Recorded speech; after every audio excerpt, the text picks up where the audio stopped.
자, 그러면 여의도 카페에서 무슨 말이 오늘도 저희가 또 은근히 네. 지난번에 너무 인상이 강렬해가지고 사실 기다렸어요. 네.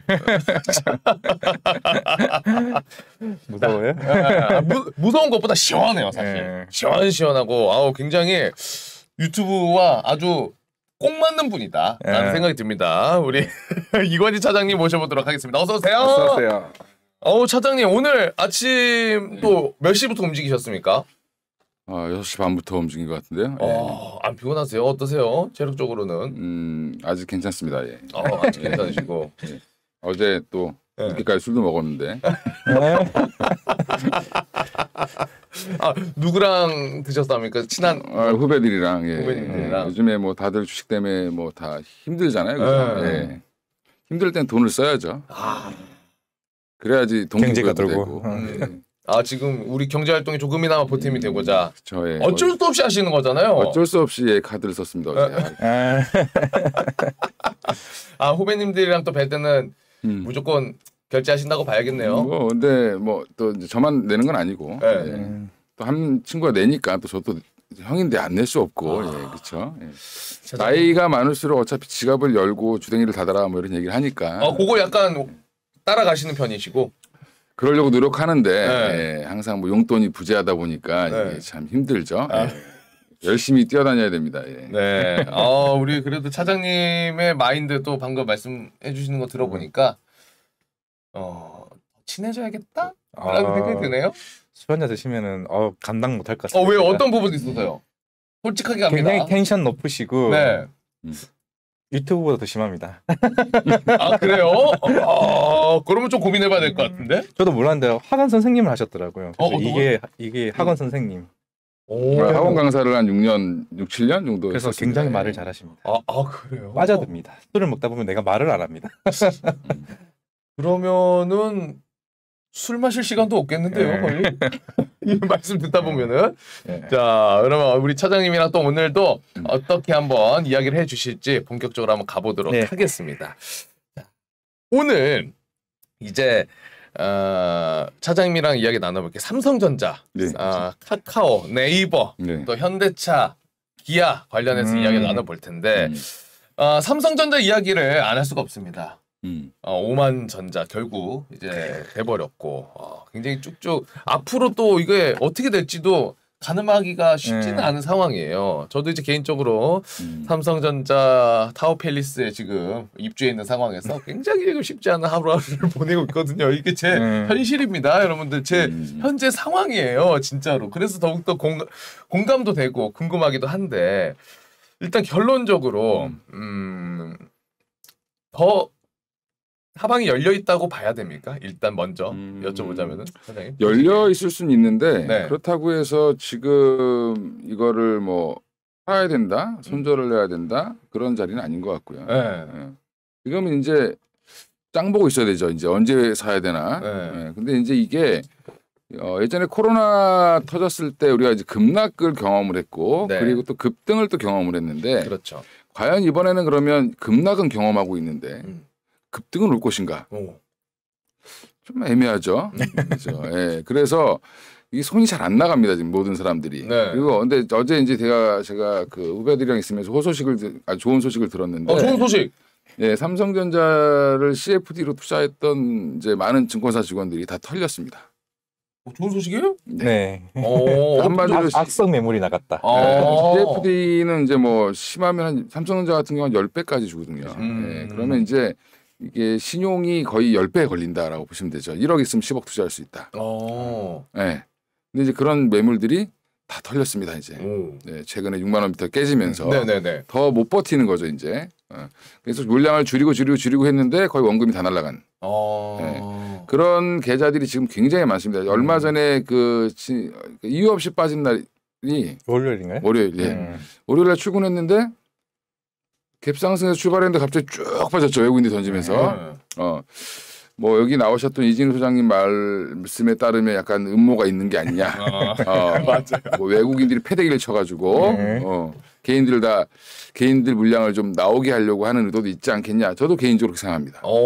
마찬가지로. 근데 이때 많이 털렸습니다. CFD 계좌들, 뭐 신용 계좌들 많이 털렸습니다. 그날 돌았던 게 뭐 저도 이화진 과장이 그 쪽지를 보내서 알았는데 뭐 스케줄이 있더라고요. 뭐 10시에는 CFD 뭐 맞아요. 2시가 스탕론. 네, 스탕론 2시는 저도 알았는데. 네네. 그러니까 증권방송에서 저는 이제 여기도 방송국이지만 사실은 스탕론 광고는 하면 안 된다. 제가 방송을 하고 왔지만 저기 한경 쪽도 스탕론을 따로 운영하는 부서가 있죠. 네. 그런 걸 자꾸 조장하면 안 된다. 소신 발언입니다. 네. 저는 증권사 직원이지만 신용도 이거는 특정한 시기에는 좀 신용을 못 쓰게 해야 된다. 회사에서 막아야 된다. 이건 진짜 그 개인 투자자 보호를 위해서 좀 고려를 해봐야 될 상황이다. 저는 개인적으로 생각하고 있는데. 네. 그래서 제가 그래서 신용 계좌가 하나도 없습니다. 그래요? 손님들 중에 신용하신다고 하시면 말립니다, 제가. 위험하죠, 아무래도. 그죠. 네. 확실히. 그래서 은행에서 신용대출 받아갖고 차라리 와라. 차라리 하실 거면 차라리. 네. 네. 그게 낫다. 그렇죠. 왜냐하면 이자도 비싸고, 뭐 여러 가지 뭐 빠지면 또 심리적으로 타격 있고 멘탈이 가죠. 맞아요. 네. 이게 부동산 투자하시는 분들 멘탈이 안 가는 이유는 부동산은 가격이 안 보입니다, 잘. 실체도 보이고. 근데 주식은 이게 숫자만 보이잖아요, 이게. 그렇죠. 근데 맨날 볼 수 있어요, 이거를. 내가 실제 오르락 내리락을. 제가 이제 예전에 아는 분들이랑 이제 뭐 고객분들이랑 골프를 치러 가면 저는 안 보는데 고객분들은 계속 시세를 보고 있습니다. 맞아요. 오히려. 그래서 샷도 안 맞아 심지어. 아니 왜 그걸 계속 보고 계시냐, 직업이냐 이렇게 물어봐도 내가 직업인 나도 저는 이제 중간에 한번 그늘집에서 한번 보고 오늘 괜찮네. 오늘 거지 같네. 네. 그 정도만. 그러니까 좋으면 좋아서 괜찮고 나쁘면 뭐 내가 앉아 있어봐야 할 수 있는 게 없었겠네.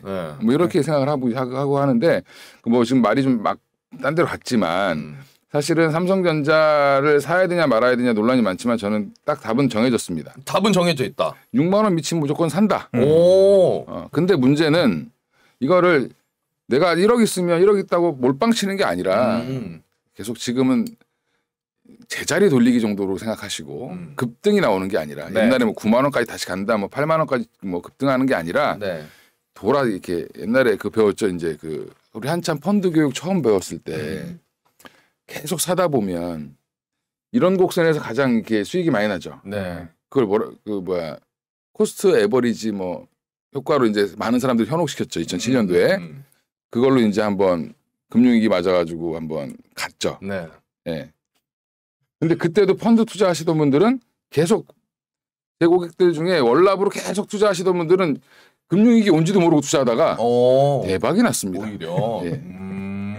매달 빠져나갔는데 자동이체로 어느 날 보니까 이게 폭락했다가 올라왔잖아요. 네. 제자리를 왔잖아요. 수익률이 막 70% 80%의 펀드가. 폭락할 때도 계속 사고 계셨으니까 그냥 자동적으로 단가는 당연히 내려갈 거고. 옛날에 학원 강의할 때 같이 밑에 데리고 있었던 영어 선생님 팀장, 제가 팀장일 때 영어 선생님 그 양반이 그래서 시집을 잘 갔습니다. 그 펀드 몇 개 들어놓은 것 때문에 예, 아주 오빠 고마워. 그러니까 지금 해주신 말씀은 그 삼성전자의 지금 상황에서는 뭐 지금 갖고 계신 돈으로 자 풀매수 가시죠 요게 아니라 지금 그래도 저가 매수하기에는 굉장히 괜찮은 상황이니까 분할로 조금씩 꾸준히 사보시는 거는 나쁘지 않은 자리이긴 하다. 위치적으로. 그리고 이제 문제는 이제 기존에 갖고 계신 분들이죠. 뭐 전 국민이 거의 다 갖고 있으니까. 네, 접니다. 예. 갖고 계신 분들도 조금씩 단가를 낮추시는 생각으로 그냥 적금 든다. 예, 이런 마음으로 사시면 됩니다. 왜냐하면 지금 저는 대형주 오늘 다 확인하고 왔는데 코로나 이전 수준까지 거의 다 빠졌습니다. 맞아요. 물론 이제 네이버나 뭐 일부 종목들은 현대차도 그렇고 조금 높게 있긴 하지만 그 사이에 그 회사들이 좋아진 거에 비하면 사실은 거품은 다 빠졌다. 그러면 지금은 내가 물려도 들어가야 되는 자리인데 기존에 이미 많이 물려 있죠. 네. 그러니까 내가 돈 없는데 어떻게? 그건 개인 사정이죠. 저 무슨 제 사정인데요. 네. 그 돈 없는 것까지 제가 어떻게 할 수는 없으니까. 그렇죠. 그렇죠. 뭐 그거는 이제 알아서 하시고 또 이제 대형주를 매매하시는 분들은 좀 호흡이 기셔야 되는데 문제는 대형주는 올라갈 때 사실은 짧은 시간에 올라가는 모습이 보입니다. 그래요? 생각보다. 삼성전자 차트를 한번 쭉 보시면 항상 보면 거의 박스권으로 움직이다가 한번 달리죠. 그러면 보통 한 6개월, 3개월, 6개월 달립니다. 네네네. 그때 계단식으로 올라가는 형태를 보이고 있습니다. 그렇더라고요. 저도 확인해 보니까. 네. 근데 이제 그 대형주들은 대부분 그렇게 현대차도 마찬가지입니다. 레벨을 한번 쫙 올려놨다가 거기서 계속 확인하려고 합니다. 왜냐하면 이게 돈 있는 애들이 싸줘야 되는데 그 개인들이 한 주, 두 주 산다고 올라가는 종목이 아니잖아요. 네네. 그러니까 이러다 보니까 기관이나 외국인들은 컨센서스를 형성해서 지들이 막 사는 거죠. 저는 제일 황당했던 게 노트 7 제가 사가지고 그 폭파된다고. 네. 사가지고 너무 좋게 잘 쓰고 있는데 자꾸 애들이 줄이고 막 배터리 용량을. 네. 그래가지고 그때 이제 한참 안 좋았잖아요 이게 폭파 때문에. 리콜을 당해가지고 이상하게 후진편 주고. 네. 그래서 개새끼들이다.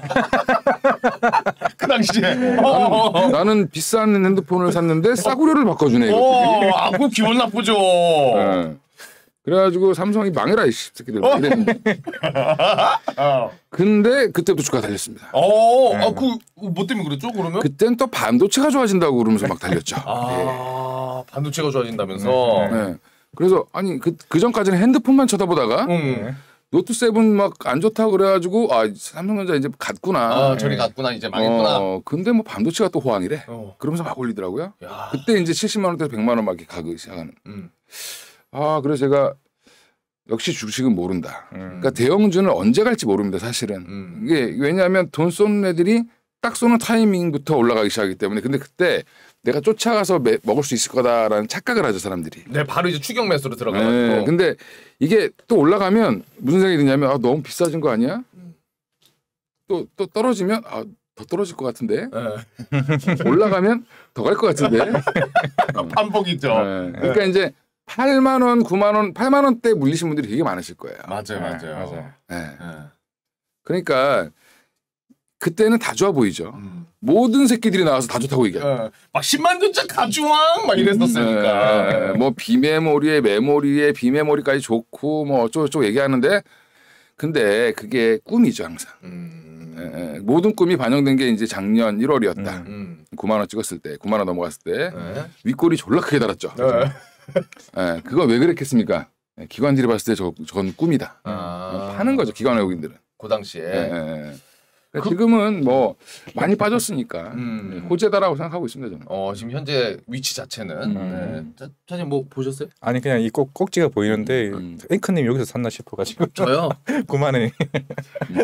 제가 옛날에 그 토마토 TV인가에서 한번 상담을 하다가 진짜 꼭지에서 사신 분을 만났습니다. 아예 진짜. 매수가가 얼마세요? 근데 차트를 봤는데 그 진짜 최고가. 최고가. 96,800원. 그 피레침을 본인이 만드셨더라고. 어떡해. 그거에서 존경스럽다. 존경스럽다. 그 선생님은 지금도 갖고 계실까요?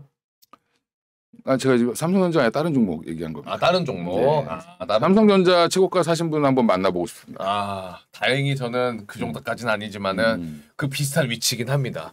그러면 여기서 좀 생각해 볼 만한 거는 이제 위치적으로는 저가 매수 들어가기에 굉장히 매력적인 위치인 거는 맞다라고 이야기를 해주셨는데 요게 어쨌든 삼성전자 같은 대형주들이 지금 상황에서 다시 올라가려면은 제가 뭐 이렇게 보니까 아무래도 무겁기 때문에 짧아야 한 6개월, 길면은 2, 3년까지도 이렇게 쭉 갈 수도 있다라는 이제 이야기들이 있긴 있더라고요. 근데 우리가 아까 그 뉴스 다루면서 잠깐 이야기하긴 했지만은 삼성전자가 지금 굉장히 상황 자체가 마냥 좋아 보이진 않아요. 그 1분기 파운드리 매출 이거 전분기 대비해서 감소해버리고 그러니까 지금 TSMC랑 굉장히 격차가 벌어지고 있는 상황으로 제가 봤거든요. 근데 그런 것까지 보면은 올라갈 수는 있겠지만은 이런 전반적인 상황들을 봤을 때 굉장히 길어지지 않을까라는 걱정은 있는데 그거에 대해서는 좀 어떻게 생각하실까요? 이게 심오한 질문 하셔갖고 당황스러운데. 저도 좀 당황스러웠어. 나 공부 너무 열심히 해. 충분하게. 이게 이게 물리면 공부를 하게 됩니다. 정확합니다. 위안 지금 발버둥이에요. 근데 이제 너무 이제 미시적으로 대형주를 접근하면 사실은 삼성전자 안에 뭐 물론 반도체가 제일 중요한 사업부고 그 안에서도 반도체 안에서도 메모리, 비메모리 뭐 또 나눠지고 메모리에서는 또 뭐 디램이 있고 또 뭐 랜드 플래시가 있고 복잡하죠. 삼성전자 모든 사람들이 알지만 그 안에 세부적인 내용은 증권사 새끼들도 잘 모릅니다. 잘 몰라요. 어려워. 어려워. 반도체 만드는 공정 보면 뭐 대가리 돌아갈 거예요. 핸드폰만 보는 거예요, 그냥. 뭘 뿌렸다가 깎았다가 막 난리를 치죠. 근데 결국엔 그 삼성전자가 총액으로 얼마를 버냐가 중요한 거죠. 총액으로. 근데 이게 그건 계속 늘어나고 있습니다.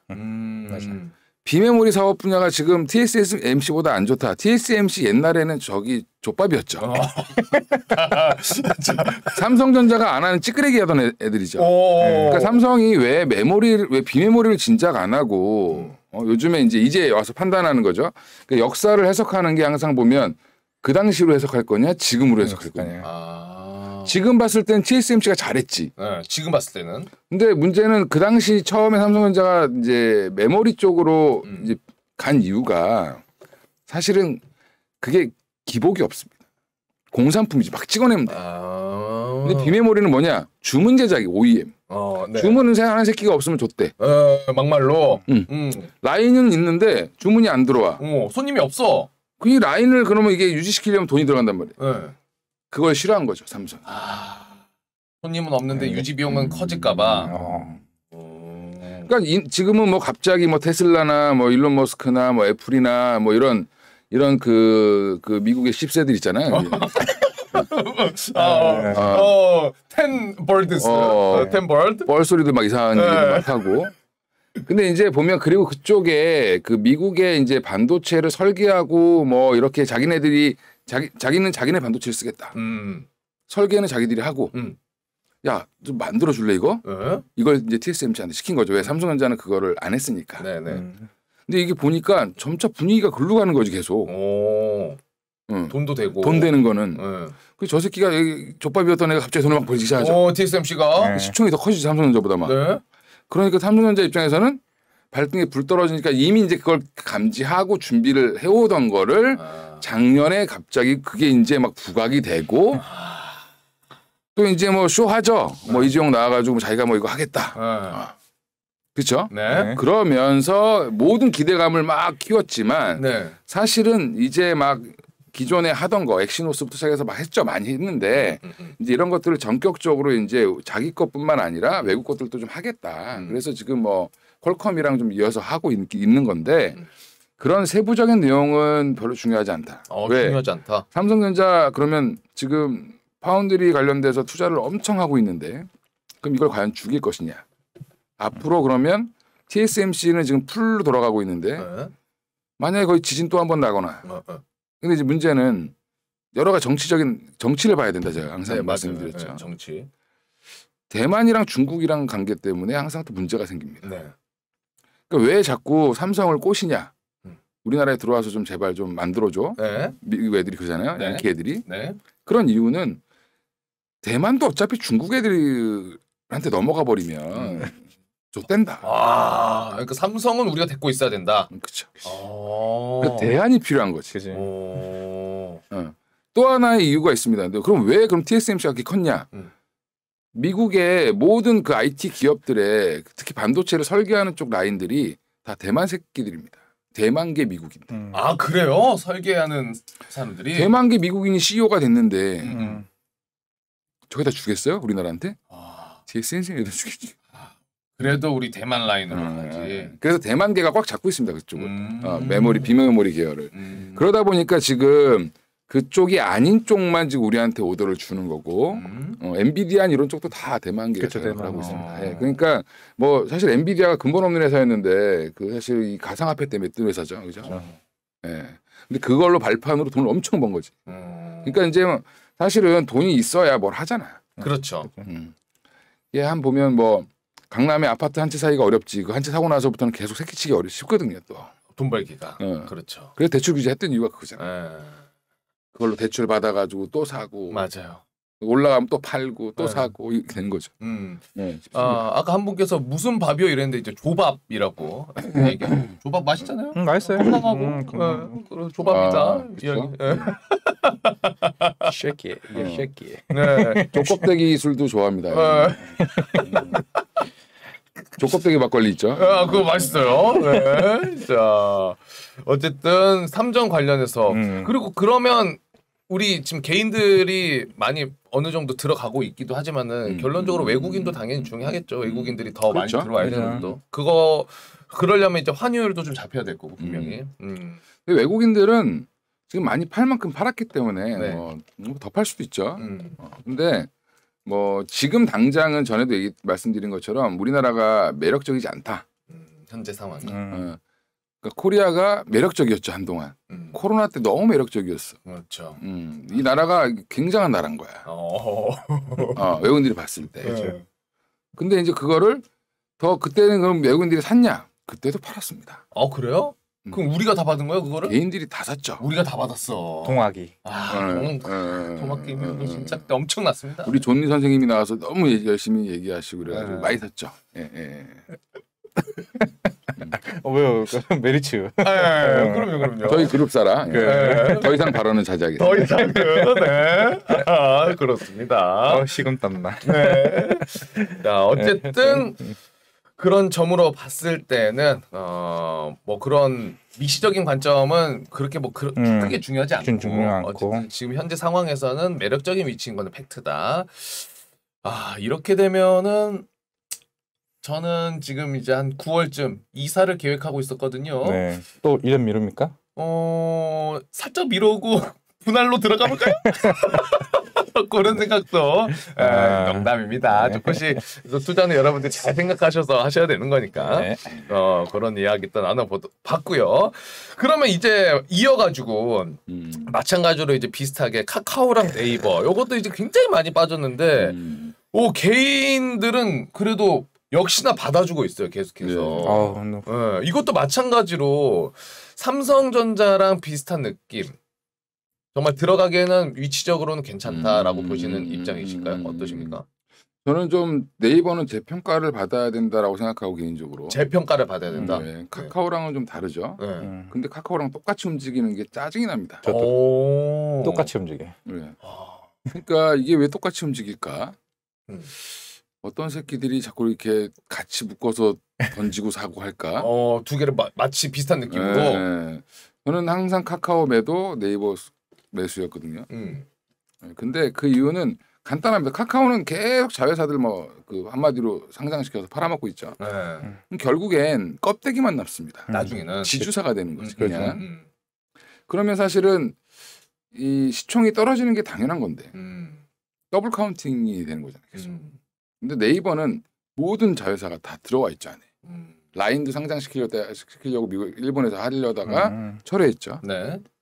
그게 왜 그러냐면 사실은 이게 약간 구글 이게 미국 모델인데 유튜브 이렇게 잘 나가고 유튜브 때문에 지금 난리죠 지금. 네. 뭐 애들 꿈이 뭐 유튜버라고 그러는 거죠. 진짜 실제로 그래요. 장래 희망이 학생들 보면은 굉장히 크리에이터 뭐 이렇게 해가지고 많이 나와요. 그러니까 뭐 요즘 할아버지 할머니 어르신들도 막 유튜브 한다고 가가지고 욕하고 막 그죠. 깽가리 치고 욕하고. 그런 어르신들 네, 또 이 일각에서 있죠. 그것도 이제 뭐 그러려고 돈 벌려고 하는 거잖아요. 맞아요. 근데 그건 팩트입니다. 뭐 무슨 새끼 하면서 뭐 죽일 놈의 새끼 뭐 빨갱이다 그러고 막 그죠. 네. 그러니까 그런 유튜브조차도 상장이 안 돼 있다. 맞아요. 미국은 그게 이제 왜냐하면 구글의 자회사, 그러니까 알파벳의 자회사 안에 들어와 있는데 구글을 유튜브를 상장시키면 유튜브 주주와 알파벳의 주주의 이해 충돌이 발생될 수 있습니다. 그렇죠. 미국은 소송 잘못 걸리면 그냥 회사가 망할 수도 있습니다. 우리나라는 웬만하면 잘 안 망하죠. 그렇죠. 그게 왜 그러냐면 잘 봐주죠. 용서하에 이런 평화주의자들이 많아 우리나라. 그게 너무 심해. 너무 용서를 잘해줘. 그러니까 옛날 대우조선해양 문제에서 스트레스 터졌을 때도 사실은 상폐시켜야죠 원칙대로 하면. 근데 안 시켰죠. 산업은행이 들어가서 돈 물려 있으니까. 네. 그런 원칙이 없다. 안타깝습니다. 상대적으로. 그러다 보니까 네이버가 저평가를 받고 있어요. 오히려. 맞죠. 오히려 막 설레발이 치고 막 상장시키는 애들이 더 좋아요. 카카오는 빠졌는데 자회사들 가치가 있기 때문에 카카오는 오히려 전체적으로는 시총이 빠지지 않았다. 카카오 주주분들은 죄송하지만 지금 되게 절망에 빠져 계시겠지만 사실은 자회사들 상장시키면서 회사적으로는 시총을 다 더해보면 예전 카카오랑 별 차이 없습니다. 카카오 게임즈, 뭐 카카오뱅크 다 이렇게 해가지고 하면 카카오를 만든 사람들은 별로 그렇게 손해 본 게 없죠. 다 팔고 나가고. 그렇죠. 그러면은 길게 봤을 때는 진짜 조금 좋지 않은 신호라는 게 어떻게 되면 보여지고 있는 건데. 그래서 네이버는 투자 전략 간단합니다. 그냥 사라 매달. 네이버를 내가 이거를 사가지고 막 급등할 때 내가 막 한 20% 먹고 나오겠다 이런 마음으로 투자하실 거면 하시지 마시고 그냥 매달 지금 얼마나 싸졌어, 그죠? 40만 원 넘어갔던 50만 원 가까이 됐던 주식이 20만 원까지 빠졌어요. 20만 원대까지. 23만 9,500원이네. 골프 한 번만 안 치면 돼. 한 주에. 네. 그러면 이제 매달 한 주씩이라도 이거 약간 조은희 대표님 말인데 그죠? 네. 근데 이제 사야 된다 이렇게 나눠서 그 분할 매수. 네이버는 10년 뒤에 완전히 바뀌어 있는 회사가 되어 있을 수도 있습니다. 왜 또 제가 주목하는 건 네이버가 단순히 뭐 검색이고 뭐고 이런 게 중요한 게 아니라 우리나라 AI 관련된 거 자율주행 관련된 모든 대가리들이 공부 좀 한 애들, 박사, 똑똑한 애들 다 지금 저쪽에 빨아들이고 있습니다. 네이버에서? 그쪽 관련된 산업도 지금 계획을 하고 있다고 봐야 되는 거고. 지금 사업부서 따로 있습니다. 실제로. 그러니까 이제 앞으로 현대차나 뭐 이제 삼성도 이제 뭐 전기차를 한다는 얘기가 또 나오고 있는데 이런 것들을 할 때 결국엔 협업을 어디랑 해야 되냐? 네이버랑 해야 된다. 한국판 구글이네. 한국판 구글. 그리고 이제 해외 시장을 자꾸 이제 개척하려고 지금 노력을 하고 있죠, 네이버도. 근데 이제 기존에 구글이 워낙 강하기 때문에 그런데 이제 다른 이제 기업 우리 B2B 쪽으로 이제 얘네들이 나가려고 하고 있습니다. 이제 그런 부분들이 아마 성과가 나오면 뭐 지금 주가는 뭐 다시는 못 보는 주가가 또 될 수도 있다. 지금 주가 지금 위치 자체가 이 말 듣고 또 이제 저 새끼가 얘기했으니까 오늘 당장 살지. 그러면 한 5% 더 빠질 수도 있습니다. 그럼 곤란하면 여러분 신중하게 또 판단 여러분이 하셔야 돼요. 그러니까 지금 기술적으로는 20만 원 밑으로도 빠질 수는 있습니다. 근데 뭐 기술적 분석을 하면 저지선이 아마 20만 원대 초반까지도 빠질 수 있다고 좀 보는데 만약에 그렇게 빠지면 땡큐 so much 딱 누르면 되죠. 그죠? 그러니까 근데 그걸 예측을 못하니까 아까 똑같습니다. 삼성전자랑 전략은 계속 사서 모은다. 대신에 물량을 확 늘리지 마라. 대형주는 천천히 투자하는 겁니다. 그러니까 마치 그 한일 사료 투자하듯이 투자하시면 안 된다. 확 들어갔다가 그런 자금은 그런 자금대로 트레이딩할 자금은 트레이딩할 자금대로 적립식으로 모아나가야 될 건 모아나가야 된다. 길게 보고. 그렇죠. 자제분들 있으면 자제분들 이름으로 그 항상 매달 자동이체 거셔가지고 상속세 안 내게, 증여세 안 내게 세금 혜택도 받으시고 그걸로 한 주씩 사시면 되죠. 그렇죠. 그리고 이제 뭐 여름 좀 지나고 추석 때도 이제 더 이상 세뱃돈 현금보다 주식으로. 너 지금 뭐 대학 간다고 그래 뭐 네이버 한 세 주. 와 비싸다. 요즘에 그런 얘기들을 하죠. 이제 옛날에 뭐 청담동에 내가 땅을 사놨으면 우리 아버지는 왜 청담동에 돈이 없었을까? 뭐 압구정에 왜 밭이 없었을까? 그리고 왜 한참 주식 올라갈 때는 왜 우리 아빠는 LG 화학을 안 샀을까? 그죠? 그렇죠. 나중에 그런 원망 듣기 싫으시면 네이버 사놓으셔야 됩니다. 저도 이제 혹시나 해가지고 제 부모님 아버지한테 한번 여쭤봤어요. 아빠 혹시 주식 같은 거는 없다고 봐야겠죠? 그러니까 저희 아버지 한마디 하셨습니다. 쌀 저기 있잖아. 저희 아버지한테 주식은 쌀, 밀가루 뭐 이런 거예요. 그렇죠. 주식에 전혀 관심이 없으십니다. 근데 제 동기가 물론 아버지께 돌아가시긴 하셨지만은 이게 주식이 한지도 모르셨대. 근데 나중에 삼성전자 주식이 있었더래요. 아버님이 98년도가 97년도에 6만 원인가 4만 원인가 했었잖아요. 근데 그게 한 10주밖에 없었대. 그런데도 몇 천만 원이었어요. 그래요? 그 상속 받으셨어. 그 좋은 케이스인데 포스코를 갖고 계신 분들은 또 거꾸로였죠. 포스코 그렇죠. 한 6년 내리 빠졌으니까. 네. 근데 그래도 옛날에 포항제철 때 갖고 있었던 분은 그래도 수익은 나 있습니다. 많이 났습니다. 근데 어쨌든 길게 보고 가면은 진짜. 근데 길게 보고 간다고 이제 망하는 경우도 있어. 두산중공업 같은 거 길게 보고 갔다가 좀 폭망하죠. 제가 증권사 입사해가지고 최근 들어 두산중공업이 올라왔죠. 요즘 두산은 에너빌러티 맞아요. 에너비스인가? 에너빌러티로 전 알고 있는데. 에너빌리티인가 빌러티인가 그죠? 네. 아무튼 그러니까 두산중공업이 한 번도 오른 적이 없었는데 맞아요. 참 최악의 종목이었습니다. 이름이 최근에 올라오고 있죠. 에너빌리티. 에너빌리티. 어렵네요. 생각보다. 원래 발음 에너빌러티 이렇게 했어야 되는데. 그죠? 러티라고 하면 또 이제 또 너무 굴린다 이래가지고 리티로. 에너빌리티 이렇게 간 것 같아요. 자, 어쨌든 네이버는 재평가를 받아야 된다라고 이야기를 해주셨는데. 카카오는 거의 얘기 안 해도 되겠죠 이제. 카카오는 그렇지. 확실하게. 카카오는 그냥 써야 간단합니다. 자회사를 사라. 자회사를 사라. 차라리. 상장한 자회사들을 사라. 카카오뱅크나 게임즈나 이런 거 그걸 투자하는 게 더 편합니다. 왜냐하면 간단하잖아. 사업 내용이. 카카오뱅크가 돈을 벌 것 같으면 사면 되고, 뭐 카카오 게임즈가 게임이 잘 될 것 같으면 사면 되고. 그렇죠. 근데 최근에 막 난리 났죠 거기. 뭐 빠졌다 올라왔다 막. 그러니까요. 생 지랄을 하고 있습니다. 그렇죠. 그러니까 카카오보다는 자회사들의 확실한 사업 내용들을 보고 그리고 관련된 거 내가 확신이 있으면은 그렇게 투자를 하시는 게 낫지. 무작정 카카오를 하기에는 약간 애매한 상황이다. 진짜 속된 말로 껍데기일 수도 있다. 그런 이야기를 또 해주셨고요. 그 네이버의 그 마지막 짧게 간단하게 여쭤보자면은 그럼 향후 한 10년 정도 봤을 때 지금 네이버가 커온 것처럼 이런 사실 요즘 플랫폼들이 굉장히 많잖아요. 이런 플랫폼으로 시작해서 경쟁력을 갖출 수 있을 만한 것들이 생기긴 좀 힘들까요? 네이버와 견줄 만한. 네이버는 이제 경쟁 상대가 사실은 카카오도 있지만 아직은 시장 자체가 일본이랑 우리나라 시장 정도를 갖고 있는 거라고 보시면 되는데 근데 일본도 인구가 거의 뭐 1억이 넘어가니까 그러니까 우리나라랑 합치면 이제 거의 한 2억 가까운 인간들을 커버하는 거죠.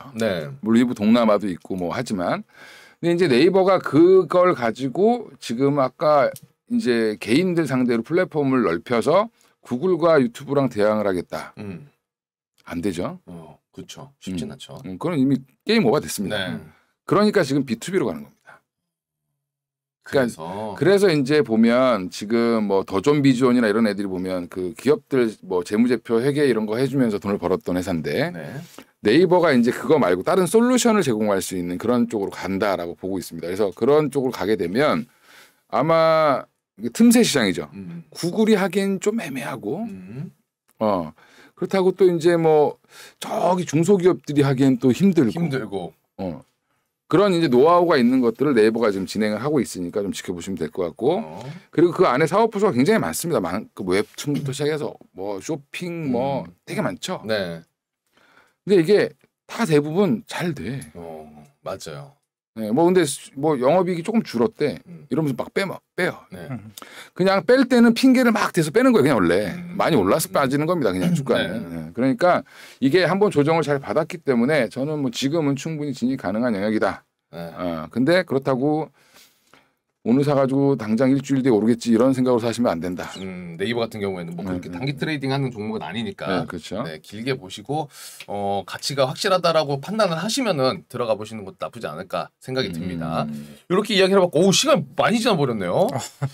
야, 현대차랑 기아도 이야기를 좀 해보려고 했는데 시간 좀 빨리 지나가 버려가지고 마찬가지로 요거 아까 우리 과장님이랑은 간단하게 시작 전에 이야기를 나누긴 했는데 시장 대비는 좀 강하다라고 이야기를 나누긴 했거든요. 근데 더 내려간다고 봐야 되니까 마찬가지로 아니면 요것도 지금 위치 마찬가지로 좀 괜찮은 위치다. 어떻게 봐야 됩니까? 저는 현대차 괜찮은 위치다. 현대차 괜찮은 위치다. 괜찮은 위치다. 네, 지금 17만 2,500원. 결론은 뭐냐면 이게 현대차는 사실은 더 올라가야 되는데 너무 저평가받고 있다 해도. 현대차도 현대를 은근히 무시해요 사람들이. 그렇죠? 네. 강남에 사는 애들은 다 보면 막 현대차 개무시하죠. 아, 저도 현대차 타거든요. 네, 그리고 주식은 현대차 사.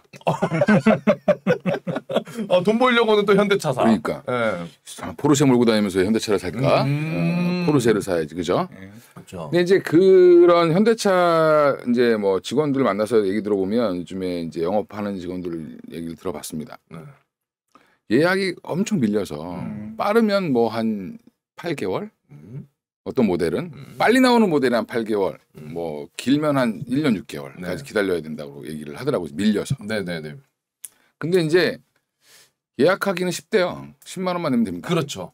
맞아요. 그리고 취소하면 환불도 해줘요. 수수료가 없어요. 네. 그대로 그래서 또 전액 환불해줘. 영업 직원들이 죽을 것 같아. 취소하느라고. 예약했다가 취소하는 인간들이 너무 많아가지고. 그러니까요. 근데 이제 이게 차가 인도되기 전까지는 영업사원한테 떨어지는 게 없어요. 그러니까 뭐 사실 할 게 없는 거지. 기존에 이제 1년 전에 예약해놨던 거 이제 막 나가고 있는 거죠. 네. 근데 그 얘기를 거꾸로 들으면 그러면서 현대차 주식을 안 사더라고 그 양반들이. 왜냐하면 자기 회사들은 항상 또 깔봐. 그죠? 예수가 자기 동네에서 인정을 못 받고. 그런 것처럼. 그렇죠? 네. 부처가 자기 동네에서 고타마시 따르다가 인도에서 인정을 못 받았죠. 저는 역사 공부 많이 못했습니다. 네. 인도의 종교는 힌두교잖아. 네. 불교가 아니라. 그래요? 그렇죠? 네. 좀 무교여가지고 어렵네요. 그러니까 그것처럼 사실은 자기 회사들 되게 다 나쁘게 평가를 하는데 안 좋은 점을 더 많이 보죠. 근데 투자자들은 항상 뭘 봐야 되냐? 긍정적인 부분을 봐야 된다. 그리고 그게 얼마나 매력 있는 수치인가. 네. 그리고 현대차가 그러면 앞으로 어떻게 갈 것이냐? UAM 난리치고 막 그래서 뭐 UAM 테마주 한마디 뭐 이게 정부에서 정책 이슈로 해가지고 UAM 테마주 한참 막 움직였죠. 네. 쓰레기 같은 주식도 막 올라갔잖아. UAM 관련해서 맞죠. 뭐 UAM 있었어요. 뭐 내용을 보면 이게 UAM이야? 맞죠. 뱃살 뭐 이상한. 네. UAM은 그냥 현대차예요. 옛날부터 한다고 했고 지금도 준비 중이고. 네. 근데 UAM을 가지고 이상한 테마주를 만드는 것 자체가 아직도 증권가에는 좀 쓰레기들이 많다. 그러니까 이 현대차는 UAM도 있고 로봇도 있고 다 있는데 로봇 관련주로도 안 움직이고, 그렇죠? UAM으로도 안 움직였고, 전기차로도 안 움직였고, 그러니까요. 네. 그럼 이제 가겠죠. 호재들이 많은데 네. 회사가 비전을 제시하고 글로 가고 있는데. 그리고 지금 기아차를 그러면 더 좋지 않냐? 기아가 더 잘 팔리는데 이렇게 얘기를 하세요. 근데 현대가 기아차는 한 대 팔릴 때마다 현대차한테 돈을 줘야 돼. 그렇죠. 현대차가 원래 그 그룹 재편을 한다는 얘기가 있었어요. 지주사를 만들어서 뭐 한마디로 정의선이 이제 먹기 좋게 하려고 하려고 했는데 그게 안 돼. 그래서 결국에는 어디로 갔냐? 현대차가 지주사 계열 형태로 가는 쪽으로 지금 정해졌어요, 바닥이. 그래서 모든 핵심 기술을 현대차가 갖고 있고 기아차는 그걸 쓰면 로열티를 줘야 돼, 현대차한테. 그러니까 약간 현대차 그룹에 현대모비스나 뭐 현대글로비스가 대빵이 될 거라고 얘기했지만 다 그건 물거품 됐고 지금은 현대차가 어떻게 보면 가장 핵심을 담당하고 있다. 그걸 주목하셔야 된다. 근데 사람들은 단순히 기아가 더 주가가 싸고 빨리빨리 움직이니까 일로 가죠. 근데 이게 똑같아. 사실상은 기아가 나중에는 이렇게 될 거예요. 현대차랑 이렇게 벌어질 수 있습니다. 네. 왜? 기아는 만들 때마다 팔릴 때마다 현대차한테 돈을 줘야 돼요. 그렇죠. 물론 이제 이쪽 주머니에서 이쪽 주머니로 가는 건데. 그러니까 맞아, 같은 얘기. 근데 그거는 이제 그룹 오너들의 입장이고 사실은 우리는 둘 다 주주가 아니잖아. 그렇죠. 현대차나 뭐 기아를 같이 사지는 않잖아요, 대부분 사람들이. 하나만 사죠. 하나만 산다면 현대차를 사라. 하나만 산다면은. 근데 트레이딩이나 뭐 이런 거 하시고 싶으신 분들은 기아가 더 빨리 움직이겠죠. 그런 거 하셔도 되고. 근데 조금 더 마찬가지 장기적으로 봤을 때는 현대차가 훨씬 매력적이다. 근데 이제 문제는 가격이죠, 항상. 뭐 지금 뭐 시장이 오늘은 이제 좋겠지, 시장이. 그렇죠. 네, 오늘 근데 어제 또 미리 선반영했다고 생각보다 안 올릴 거예요. 오늘 생각보다. 우리 시장은 어제 또 좋았잖아요. 네. 그러니까 오늘 지금 보면 호가가 한 뭐 0.6% 이렇게 나오는 거 보면 사실은 어제 선반영했다고 좀 찔끔 올리는 거죠. 이러다 또 음봉 한번 쳐맞고 이렇게 할 수도 있습니다. 네. 그러니까 너무 서두르지 마라. 바닥은 지나봐야 알기 때문에 내가 바닥일 때 몰빵 쳐야지 이런 생각은 버려라. 아 지금 상황에서는 나눠서 사셔야 됩니다. 나눠서. 네. 그리고 뭐 지금 갖고 계신 분들 어떻게 해야 되냐. 난 돈도 없고 지금 뭐 다 물려있는데 다 막 30% 40% 마이너스 나 있는데 어떡하냐. 네. 기다려야죠. 기다려야죠. 어플 지워야죠. 안 보고. 아니면 보셔야 돼. 아 보셔야 돼요? 내가 왜 이때 샀지? 다시 한번 고민해보고. 오, 너무 슬퍼도 그때 내가 왜 샀는지를 생각해봐야 돼. 그러면 거기에서 내가 실수가 나오죠. 저도 맨날 생각합니다. 내가 이때 왜 샀지? 아 이땐 이걸 보고 샀는데 그럼 이게 아직 유효하냐? 아 유효한데 내가 가격을 좀 비싸게 샀구나. 반성하는 시간. 자아 성찰을 해야죠. 자아 성찰해야 된다. 복귀해야 됩니다. 근데 이제 항상 보시고 기다려야 되는데 이게 뭐 신용이라든지 이런 게 있으면 안 되니까.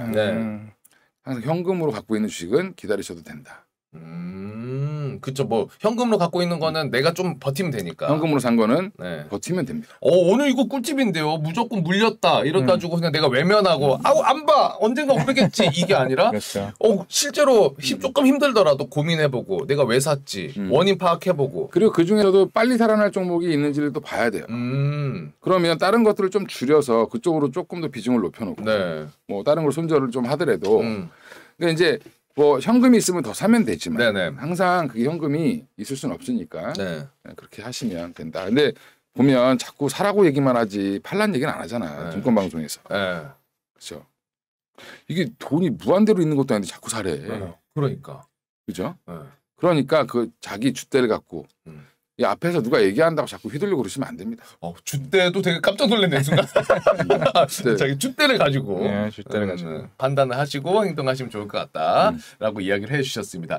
이제 개장 한 2분 30초, 2분 정도 남았는데 오늘 우리 차장님이랑 같이 이야기 나눠보면서 마무리해보면 좋을 것 같아요. 차장님 아까 오늘 개장하면은 그래도 나쁘진 않을 것이다. 그렇지만은 선반영됐다고 해서 또 이게 좀 내려갈 수도 있다라고 이야기를 해주셨는데 차장님은 그렇게 이야기해 주고 과장님께서는 오늘 같이 마무리하는 느낌으로 좀 괜찮은 움직임 좀 괜찮을 것 같은 종목이 있습니까? 현대차랑 네이버. 현대차랑 네이버. 오늘 저희가 이야기 나눴던 거 어떤 부분에 있어서 뭐 사실 뭐 네이버도 똑같은 의미는 맞고 카카오도 사실 저도 최근에 잠깐 공부를 해봤습니다만은 의미도 똑같아요. 사실 껍데기밖에 안 남습니다. 그리고 현대차는 사실 현대차 같은 주식들이 우리가 알게 모르게 급등할 수도 있는 종목이긴 해요. 어떻게 보면. 그러니까 우리가 흔히 알고 있는 내용인데 왜 그동안 못 갔지? 라고 했을 때 시장에서 현대차에 주목할 수도 있다는 거죠. 삼성전자는 좀 시간은 걸릴 수는 있겠지만은 차근차근히 모아가면 된다. 그렇죠.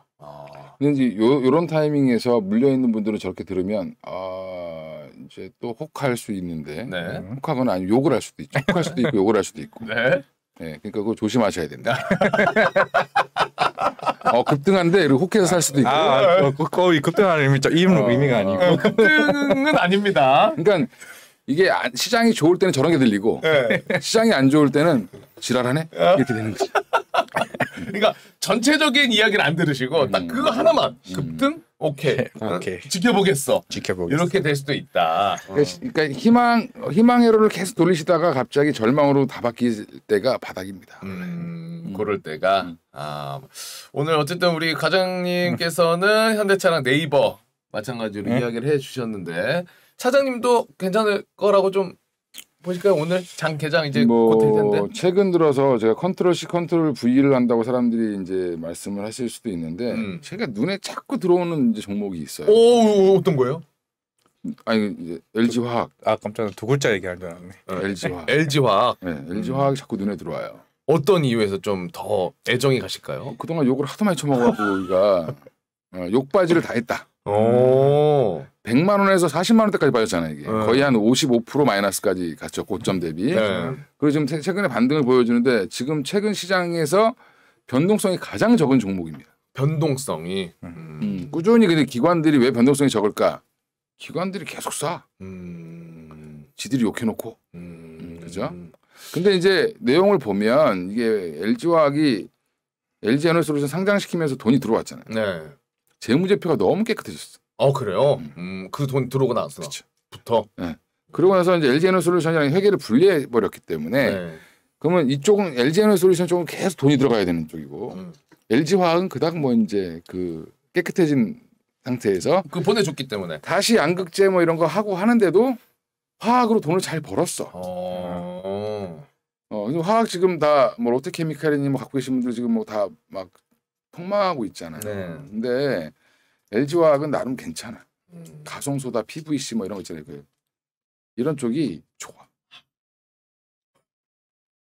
진짜 선생님 말씀하시는 거 진짜 약간 빨려 들어가네요, 진짜. 그래서 저는 LG화학 요즘에 좀 유심히 보고 있고 대형주 중에서는. 네. 네. 그리고 뭐 그 외에 지금 눈에 들어오는 대형주는 사실은 뭐 그닥 없습니다. 없는데 네. 이제 중소형주를 원하시지 유튜브 보시는 분들은 사실 뭐 대형주를 원하시겠어요, 그죠? 네. 네. 그래서 저는 중소형주는 말씀 안 드리려고. 왜요? 잘못 말하면 욕 먹습니다. 아니 그동안 욕 다 하셔놓고 요거는 해놓고 요건 받기는 싫대. 그냥 개인적으로는 나노신 소재가 8만 원 미치면 한번 사봐도 괜찮지 않나? 나노신 소재. 네. 그렇게 얘기해야지 지금 8만 1,000원이죠. 네. 예. 8만 원 밑으로 안 갈 수도 있으니까 8만 원 밑이라고 얘기를 하는 거죠. 나노신 소재가 8만 원 밑이면서 사볼만 하다. 8만 1,200원, 300원을 왔다 제가 갔다. 9만 원 목표가였다가 뚫었죠. 뚫어서 이제 팔고 다시 보고 있는 중입니다. 다시 언제 살까. 그 시기를 네. 쭉 지켜보고 있는. 2차 전지 소재주들이 보면 돈을 본격적으로 다 벌기 시작했죠. 에코프로비엠도 뭐 올해부터 벌기 시작했고 그게 이제 선반영돼서 올라갔는데 나노신 소재는 내년부터 엄청 벌거든. 내년부터요? 그 타이칸 보셨어요? 타이칸? 포르쉐 타이칸. 네, 봤어요. 전기차. 그 전기차인데 거기에 LG화학 배터리가 들어가 있죠. 타는 사람들이 타이칸, 포르쉐 막 이러고 타는데 알고 보면 LG 거야. LG 차예요. LG화학에서 만든 배터리가 그 차 가격의 40%야. 그죠? 그리고 그 배터리 고장 나면은 포르쉐로 안 가고 LG로 가야 돼요. LG 서비스 센터. 네, LG 서비스 센터로 가야 돼요. 벤츠 베스트샵. 제가 항상 지난번에 얘기했죠. 도곡동이 좋은 거는 항상 신차는 계속 볼 수 있다. 신차는 계속 볼 수 있다. 외제차 신차도 항상 제일 빨리 볼 수 있다. 맞아요. 그쪽이. 네, 근데 이제 그 타이칸 안에 들어가 있는 배터리가 그 실리콘 음극재 관련된 거기 때문에 그 안에 들어가는데 실리콘 음극재 공부를 해보시면 아시겠지만 충방전이 빨리 되고 충전이 빨리 되고 용량도 더 늘어나고 기존의 실리콘 그 음극재보다. 그리고 그게 문제는 뭐냐, 실리콘으로 근데 쓰면 얘가 충전하고 또 다 쓰고 방전되고 다시 충전하고 하면 이 부피가 팽창. 부피 자체가 옛날에 보면 배터리 이렇게 막 보면 이렇게 부풀어가지고 옛날 핸드폰 보면 막 그 배터리 갈아 끼던 핸드폰 뒤에 이렇게 막 올라오고 리튬 배터리 막 부풀어 오르죠. 그런 것처럼. 그럼 그거 빨리 배터리 바꿔 써야 되잖아요. 바꿔 쓰는 것처럼. 근데 그런 그 안 좋은 게 있어가지고 근데 그거를 부풀어 오르지 않게 해주는 게 CNT 도전제야. 그 기술로. 나노. 네. 그게 이제 CNT 도전제를 음극재, 양극재 다 들어가는데 음극재 쪽에 특화되어 있는 회사가 나노신 소재. 나노신 소재다. 꼭 필요한 기술인데. 맞아요. 근데 문제는 실리콘 음극재를 한다는 새끼들은 겁내 많아. 근데 CNT 도전제를 한다는 애들은 거의 없어. 거의 없다 하더라고요. 메리트 있네. 이게 왜냐하면 이게 똑같은 거 기술 장벽 중소기업들은 이런 걸 해야 되는 거예요. 중견기업들은 왜냐하면 대기업이 하기에는 파이가 너무 작고 중소기업이 하기에는 기술력이 많이 필요한. 그러니까 진입 장벽이 높은 거지 이런. 그러면 이런 거를 하고 있는 얘는 이미 하고 있는데 다른 애들이 이걸 쫓아오려면 또 몇 년이 걸리기 때문에 함부로 투자를 안 하는 분야. 그래서 얘가 지금 PER 따지면 말도 안 되게 비싼데도 안 빠지는 거예요. 약간 그거에 있어서 매력과 그 강점이 있구나. 재무제표 뭐 PER, PBR 따지는 사람이 봤을 때는 이거 미친 주식이지. 못 사지. 네. 뭐야 이거 이렇게 할 정도인데. 그렇죠. 이 새끼 뭐야 이렇게 생각하는데 근데 사실은 그 잠재 에코프로비엠도 그렇게 올라간 거니까. 맞아요. 그런 점에 있어서 매력적이다. 나노신 소재. 좀 지켜봐야겠네요. 나 처음 알았네요. 끝나 바로 사시는 거 아니에요? 삼전 넌 잠깐 기다려라. 다른 쪽 공부해봐야 될 것 같아요. 혹하거나 욕하거나 할 수 있기 때문에 조심하세요. 라임 좋아. 혹하거나 욕하거나. 요거는 이제 오늘 정보를 또 공부할 수 있는 그리고 요런 것들이 있다라는 정보를 주셨기 때문에 제가 딱 그 참고만 하고 판단 제가 내립니다. 그 실리콘 음극재에 대해서 한번 공부를 좀 찾아보시면 간단합니다. 간단합니다. 자, 어쨌든 오늘 이제 개장이 이렇게 됐고 좀 일단 좀 지켜보면 좋을 것 같은데 나쁘진 않아요. 그래도 뭐 파란 불 안 보고 시작했으니까 다행이다라고 생각이 들고요. 오늘 우리 차장님이랑 또 과장님이랑 같이 함께 또 마무리를 할 수 있게 돼가지고 또 색다른 마무리가 아닌가 생각이 듭니다. 그럼요. 차장님 오늘 좀 괜찮으셨어요? 마찬가지로. 오늘 좀 이렇게 주제가 좀 재미없지 않았나. 주제가 재미없다. 그래도 전 너무 재밌었는데요? 대형주들 사실 재미없죠, 그게. 뻔한 얘기잖아, 결론은.